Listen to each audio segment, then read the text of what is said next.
and we give you the praise. Thank you. You are worthy to be praised.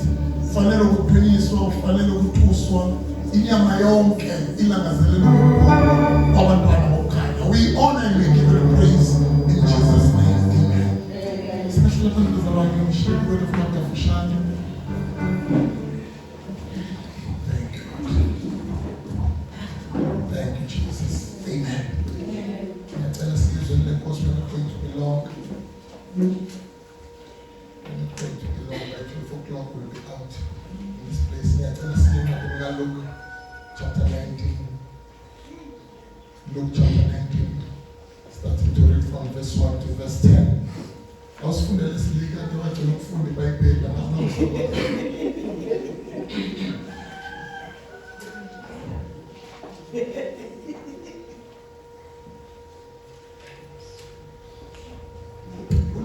Luke usema gospel. Amen. So funa incwadi kaLuke sahloko 19. Wangena eJericho wadabula khona. Bheka kwakukhona indoda. Igama layo linguZakewu. Ingumthelisi omkhulu, icebile. Yayifuna ukumbona uJesu ukuthi ungubani. Yahluleka ngenxa yesixuku ngokuba yayimfushane. Yagijimela phambili, yakhwela emthombeni ukuba imbone ngokuba ebeza kudlula ngakhona.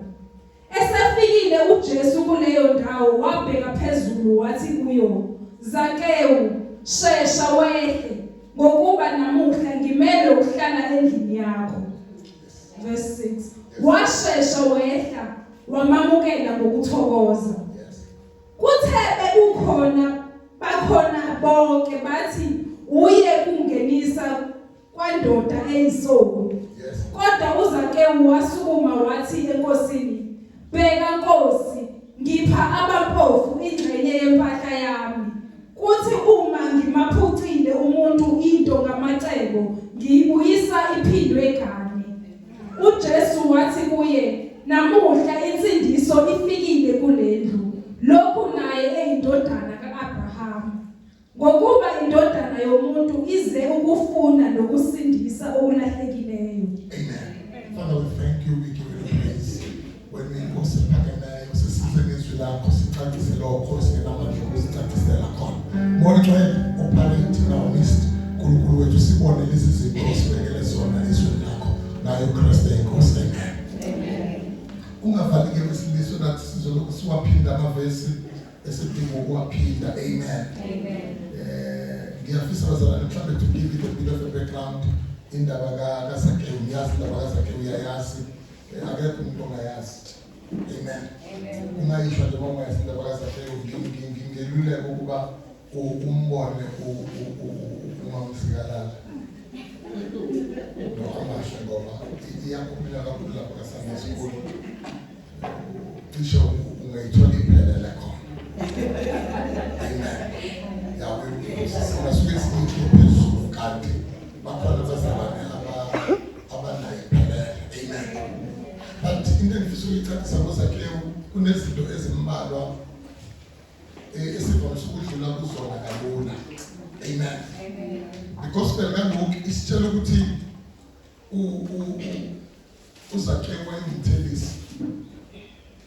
Okushuthi ukube kwakuphila kulesikhathi samanje uZakewu kwakuzobe kuyena ophethe usazi. Zakewu ukuthatha kancane Zakewu ngamphethe. The position ephethwe uDr. Johnson umahlobo wabe phethwe uyena uZakewu njengoba umthatha kancane. uZakewu so njengoba ukuthumela message ngoba uZakewu authorize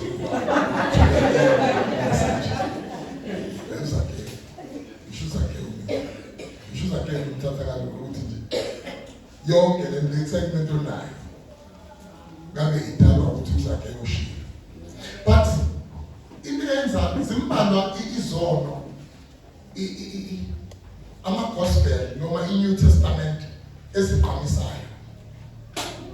Iqhamisa isono sentela igqamise isono sabahlobo ngayo igqamise isono sabangayigcini isabatha nekuyizono ekubonakala ukuthi nabazalwane ba yizona zono abazigqamisayo. Haleluya. Ubululi ibandla kuba linquma intombazane ekhulelwe. Ibandla ululi ibandla linquma intombazane ekhulelwe libayeka abahle bayo. Kodwa nge-understanding yami labo bahle bayo bane-more impact than intombazane ehlale phansi ikhulelwe. Ngoba ikhulelelwe yodwa. Ikhulelelwe yodwa nesisayi ihlalele ithulele idinga ukuyidinayo. Kodwa lo osebayo uyayiqeda ibandla. And we go around sibayiqhumela abantu siyeka abantu abane-impact yokwenza ibandla lingayi phambili. Amen. Hallelujah. Amen. And yilezi zono esingasholo lutho ngazo. Amazi noma ingoba mhlambe nathi as ministers siyabenefita yini. Kulelo ngoba babuya phela neyindaba.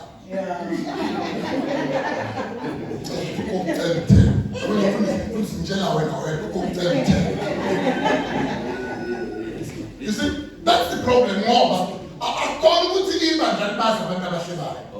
But the problem if the leaders are benefiting, and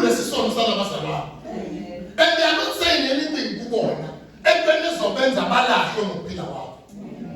Hallelujah. Kunomahluko phakathi kwe-behavior yomuntu ne-character yomuntu. I-behavior into ayenza manje, kodwa i-character into ekufanele abe yini.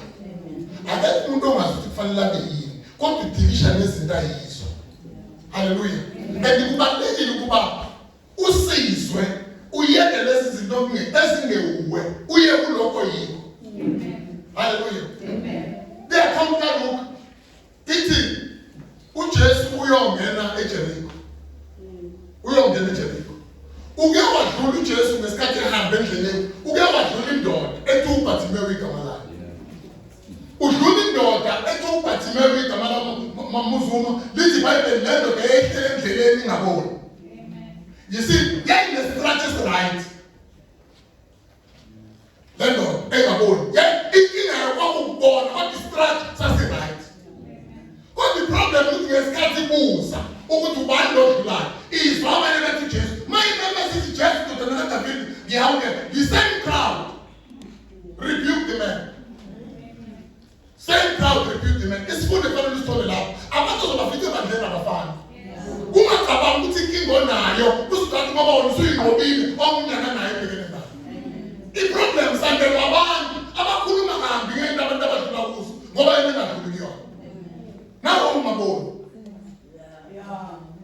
So I want to celebrate a man to see Kuluma Mayoka.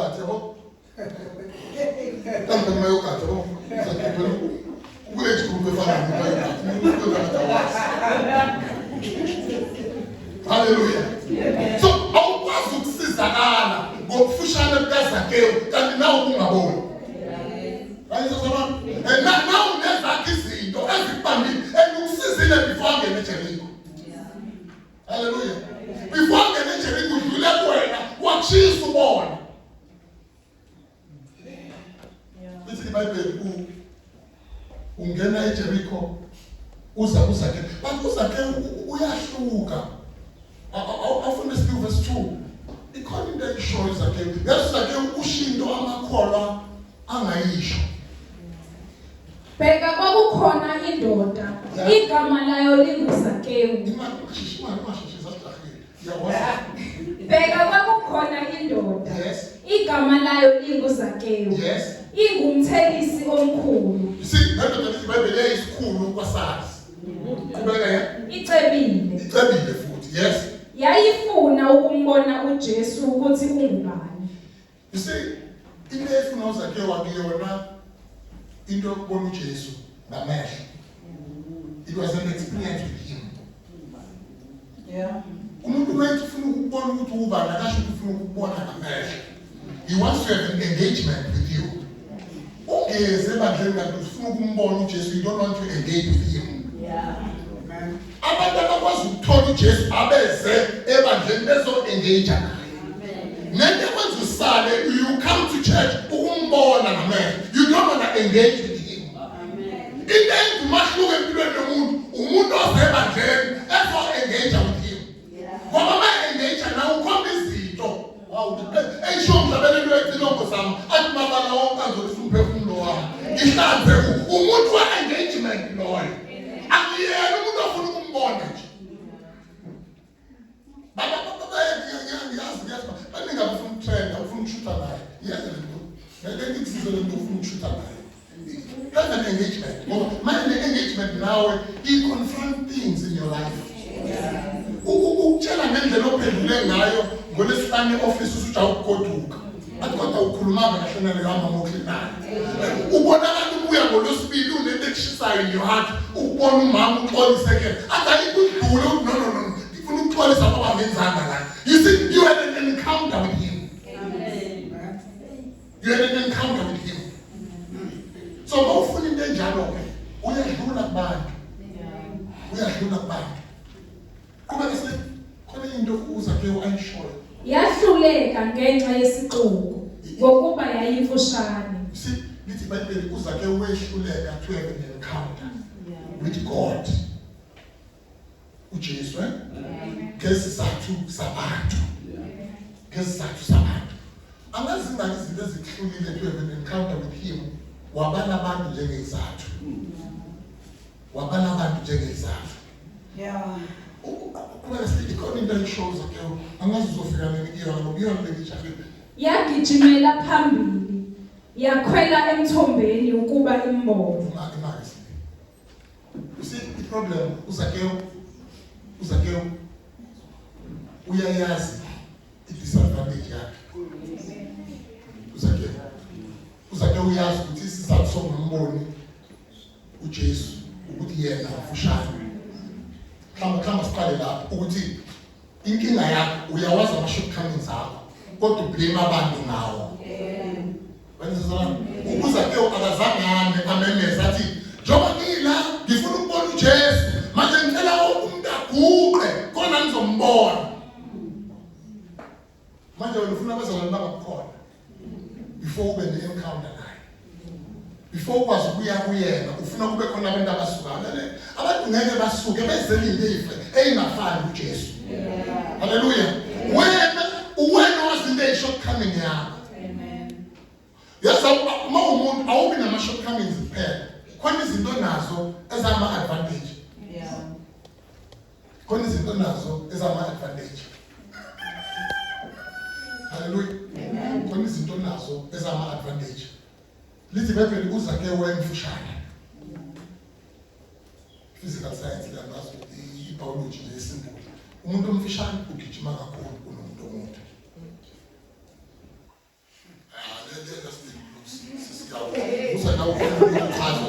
Umuntu omfishane ugijima kakhulu nokushesha. I-take off yakhe ayifani neyomuntu omude. Ngoba isitho somuntu omude side, unamafima amade, umzimba wakho uyasinda, unyawo lukhulu, kodwa umfishane is faster than the taller one. Yino nayo eyi-advantage yakho. Ngoba you haven't started yourself. Awuyazi into eyi-advantage yakho. Thola into eyi-advantage yakho ngoba iyona ezokusiza ukwazi ukumbona. Uma ungayitholi into eyi-advantage yakho ngeke ukwazi ukumbona. Hallelujah. Mumuntu uzokuvela ukuthi hayi unje sonke ekhaya siyaphana. Ifuna lento eyi-advantage yakho wena. Hayi ukuthi niyaphana. If you are being called ekubeni ube generous, kusebenzise leyo advantage ukumbona. Yabona wasukela indoda. Eyayingena ngishiya kwaJuda. Yayintelo yaseItali. Lithi iBhayibheli yayithandaza. Iphaba mpofu. Being generous. Yakwazi ukuba leyo ndoda kufika ingilosi kuyo. Izothi imithandazo yakho nemnikelo ifikile isikhumbuzo. Because he uses in their advantage to be generous. What are you using to see God? That's your advantage. What are you using? But in your life, you call it their advantage. Yet, I'm telling you, you don't know. It's all in their advantage. Unai their advantage. Hallelujah. Without ukuthola advantage, ngeke ukwazi ukumbona uNkulunkulu. Hallelujah. So masifuna go and study yourself. Go and study yourself. Amen. Ukukhuluma baseGibhithe betadisha ngoba isithe sekutadisha noma ungayitadisha. Ukhuluma baseGibhithe kuthethwa abantwana. Bathi njengoba belo bezalana kanje abantu bazosihlula basebasebaningi. Sizwa laba belethi sibezosha. Bathi hayi lapha baseGibhithe banamandla. You see, isithe sekutadisha noma ungayitadisha. Don't think njengoba ungayitadisha isithe isekutadisha and sikutadisha sivimbe lezi zinto eziyi-advantage in life. And ucabanga ukuthi asenzeki ngoba sikutadishile isithe nawenza lutho ngaso. Study yourself. Yeah, sine-advantage yakho. Lithi bayibheke uZakewu wayecebile. Sothanda zakho noma lithi uZakewu wayecebile. Ngiyacabanga uZakewu ngaleso sikhathi yayivamile lento yokuthi futhi namanje senzeka. Baqashe iy'nkampani lezi ezenza i-landscaping. Sibalungisela amagceke. Kube kuhle ngaphandle kube khona abakhulu njalo. Ngiyacabanga uZakewu ukuthi wayengenayo i-fig tree kwigarden yakhe ngoba wayecebile. Mabe bebenza i-landscaping bembuza sitshalele ziphi ihlahla. Ngiyacabanga wayekhonthi ihlahla thelezi athi hambani nilande ihlahla kwaLebanon. Landi ihlahla koSamaria. Ihlahla engathi wayena ukumila la eJericho. So that igarden yami will be extraordinary. Hallelujah. Ngoba uma ufuna ukwenza into extraordinary ulanda izinto ezingekho la. Ulanda izinto ezingekho la. Uma ufuna ukwenza into extraordinary. So uZakewu when I did the very same thing. Wathi inkinga isihlahla somthombo sigcwele yonke indawo. It will be a waste. Izokwenza igarden yami ibukeke njengento enormal. Kanti ngifuna ihluke. Hallelujah. Ngifuna ihluke. But look at what he did, my football Jesu. Lithi iBhayibheli wagijimela esihlahleni somthombo wagibela kuso. Wagijimela esihlahleni somthombo wagibela kuso. Kulesikhashana ngikhona ngirealizile lento ukuthi abantu abakusizayo uma udlula esimweni akubonela abantu bathembayo nobajahile. Ngiyangibona mina umzala wakho lo namathemba. Ngitshela inkinga yakubaya nokule ngomzala wakho. But lots of times they don't help you. Inkinga ufuna ukuzi-identify nabo njengey'hlahla zaseLebanon. Abantu abawenzela umsebenzi ube lula uhlangana nesalukazi esifana nomthombo esijwayelekile. Sithi siqeda ukuxola sithi uNkulunkulu lapho sisishiya 200 rand esandleni sakho. Sithi ungakufihli ungatsheli umuntu okuba ulindele noma ungekucela kuso. Wenzani nabantu abajwayelekile? What are you doing ngabantu abajwayelekile? Ngoba ucabanga ukuthi imiracle yakho izokwenziwa lezinto ey'nkulu oyithandayo. Your miracle izovela ey'ntweni ey'jwayelekile. So stop your focus ekuthenini ibe kunabantu abakhulu nezinto ey'nkulu oy'funayo. Hallelujah. Imiracle izokwenziwa into ejwayelekile. Lithi iBhayibheli wagijima wafika isihlahla somthombo wagibela kuso. And kwakuyisihlahla esijwayelekile. Kwakuyisihlahla esijwayelekile. That's one of the things that surprises uZakewu ukuthi mayesegijima wagibela esihlahleni. Mayesegijima ngesikhathi usafuna usizo baningi abavela ngabazokusiza. Kodwa they don't show up. They don't show up. Hallelujah. They don't show up. Believe me, they don't show up. Khona insizwa engahlangana nayo prophet sasikhonza nayo kuqala. Engekuhlakaniphile iphase kahle. Yaba discouraged. Yayina sasinosomabhizinisi. Nama-advocates sasikhonza nabo. But no, let the school fees will sort it out. Kwaba yisona sikhathi abagcina ngaso ukukhuluma nayo. Kwasho ukuthi nayo njengoba besho njalo izodelela abajwayelekile. Yadelela abajwayelekile iyakwazi ukuthola usizo kubantu aba-available. Hallelujah. Now you know people abasendaweni enkulu. You even know ngama-CEO and mawuye enkampanini zabo ufike uyidelele intombazane ehleli lapha kwi-reception ngoba uthi wazi CEO yenkampani by first name. Hallelujah. But the problem enkulu ukuthi noma uthola umsebenzi kuleyo nkampani ukodwa ukuthi le receptionist iyona isizathu sokukukhokhela. Each and every time your invoice ifika phezulu kuyi-pile to be paid because of your attitude uyayithatha imisele ngaphansi to show you that you need to respect everyone. Respect people. In life, respect people. In people, kufundisa ukuthi bahloniphe abantu. Uzake umthombo wayengawufuni. Kodwa wasiza umthombo ukubona uJesu. Hallelujah. Inkinga yakho nindlela ukuthi uzosizwa abantu abanamagama amakhulu noma abona bethemba. You'll be assisted by people abangenagama. Hallelujah. So i-check into abantu.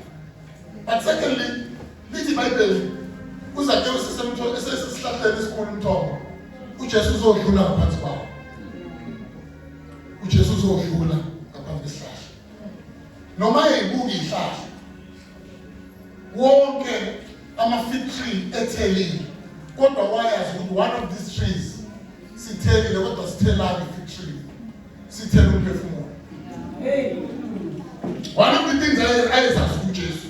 In the walk ngaphansi yami ngathathi ehamba phansi kwasihlahla. Wayazi ukuthi zonke iy'thelile. Kodwa esinye saso sithela umphefumulo. And it's ready ukuvunwa. Just want to challenge you namhlanje. Mawungazali nenkosi uKristu Jesu ungaphumi. Ungazayi uyamukela. uJesu is this place uzovuna umphefumulo namhlanje. Hallelujah. As you walk, ufuna ukuvuna umphefumulo.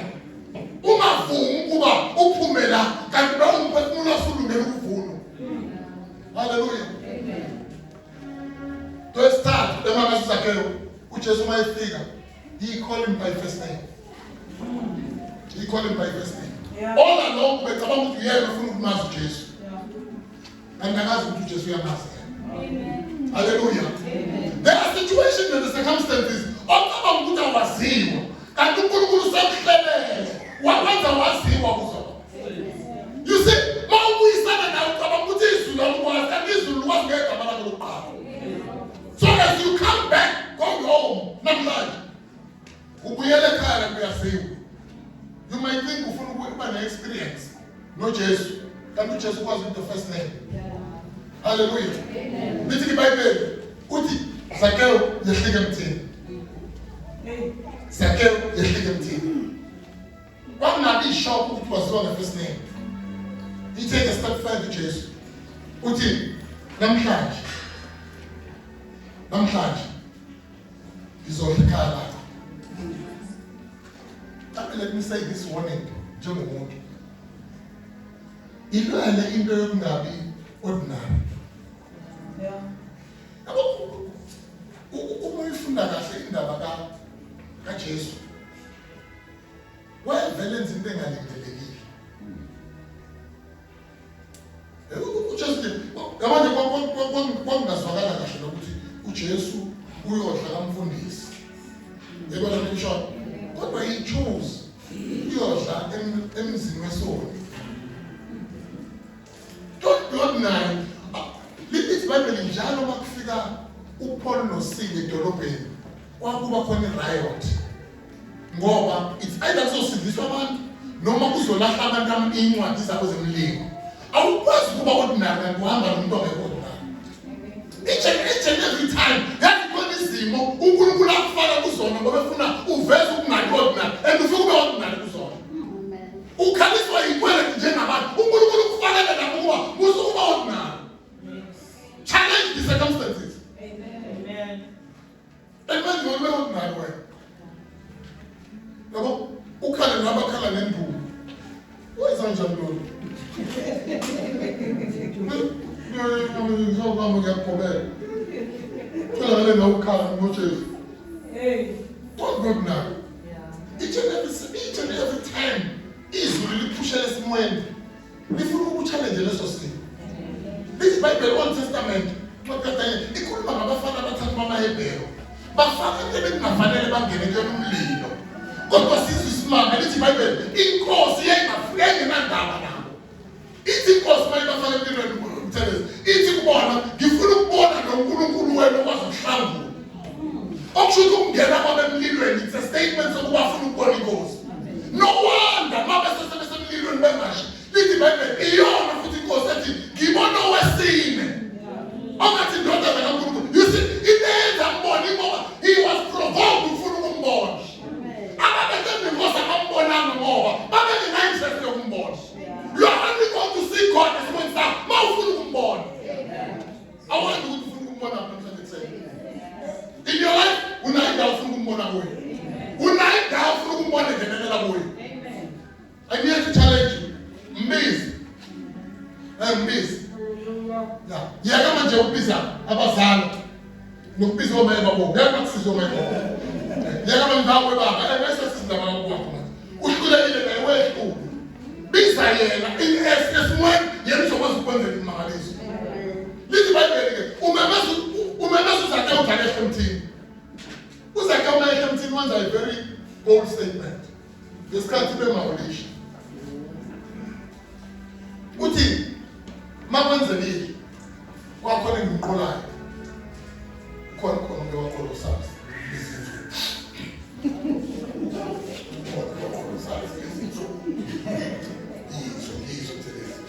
umngizwe kahle ukhona ngewaqolo sazi kodwa umbuyisela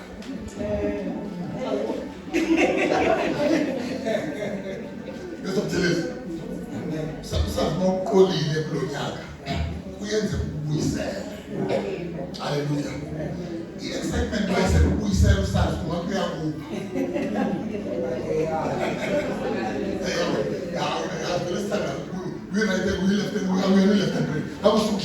ukuthi ngesikhathi ukukhola usazi ngendlela okhala ngayo uma sekubuyisela uzathi kuyakupha kanti ukubuyisela lokhu abekuqola kwakho haleluya une-tendency ukuthi njalo uma sekubuyisela akubuyisela unesidingo haleluya angeze ngimbone kubuyisela umuntu athi naye buyele emuva nge-right bonke ababuyisela basuke benezinto abafuna ukuzenza kodwa bangazifani ukwenza kanjani usho njalo mzakhe uthi hayi Nkosi uma kukhona ngimqolile ngokungafanele ngimbuyisela sekuphindile haleluya usekhulumile ngaba uJesu uthi yena ufanele umusa ngoba ungowethu yokhona ufanele umusa ngoba nawo wethu yokhona ungavumi this opportunity pass you by ungazange ubulisa ubudlelwano bakho neNkosi haleluya awufunde isiLuka verse 10 verse 7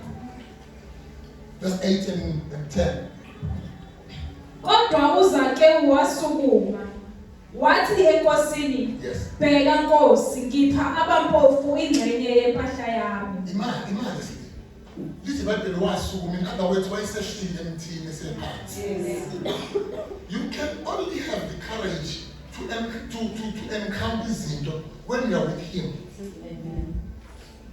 khona izinto ngekwazi ukuyiconfront until azabe seduze kwakho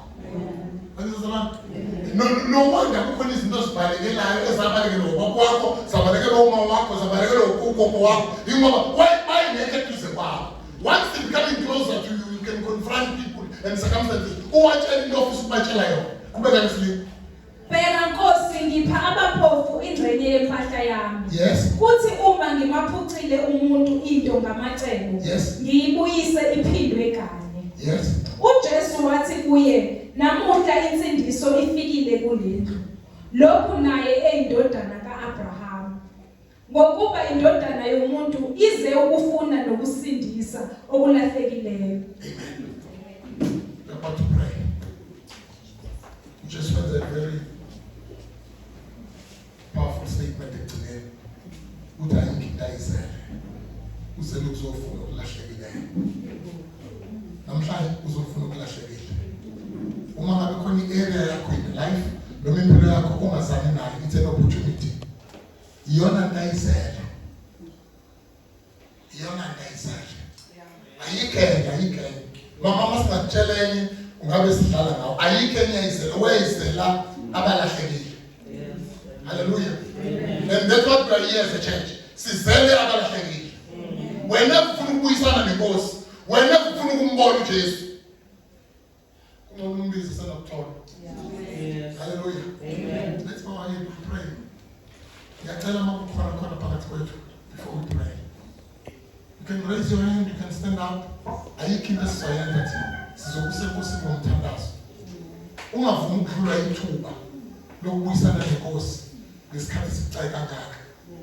Ayikho enye into esingayenza ukuba sikuintroduce kuye yena aqhubeke nawe ngendlela yakho yonke. Hallelujah. Amen. I just want to pray with him or with her. When you raise your hand, do you know what is out there now? Thank you, Jesus. You tell him to the next step is an appointment. You tell him it's an appointment so that I can lay your hands. Please wait. Thank you, Jesus. Thank you, Jesus. You tell him from Sudan, you tell him on the level of it. You tell us that we see the company. No, you will not come in for this, but you tell us Lord, you see the company and assist. Now, this will listen to 17. It's all told about the faith. Thank you, Lord. Thank you. Get anyone so many meaning now. Thank you, Jesus. Get anyone to pray.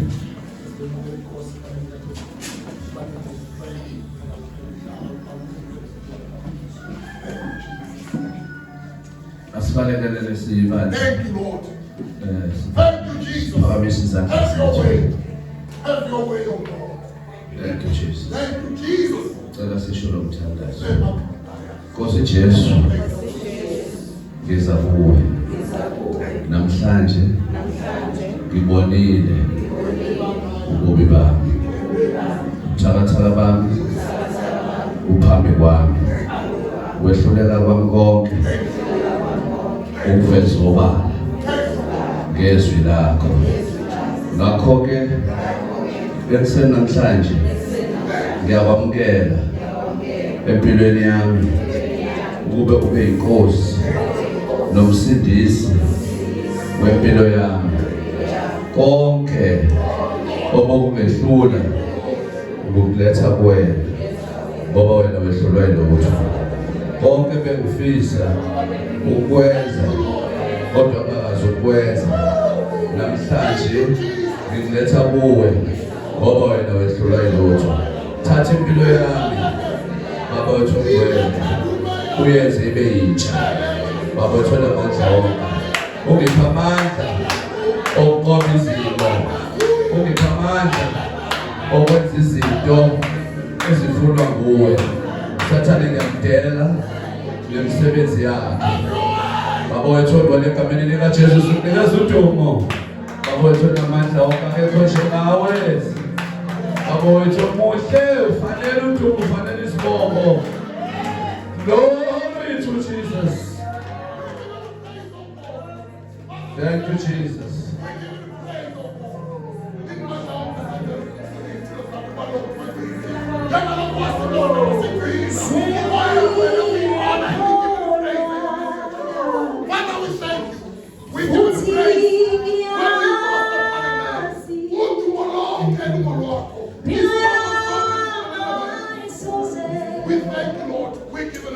Jesus. Thank you, Jesus.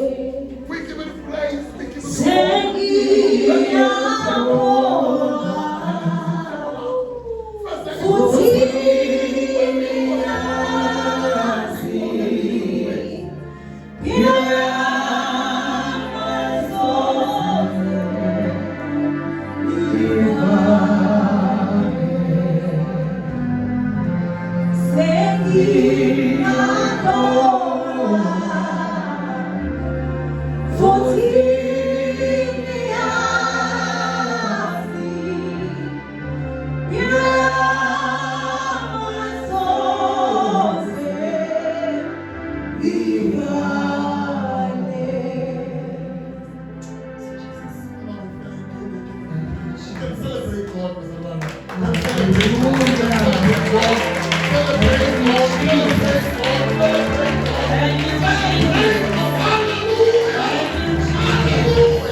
kakhulu. Siyambonga.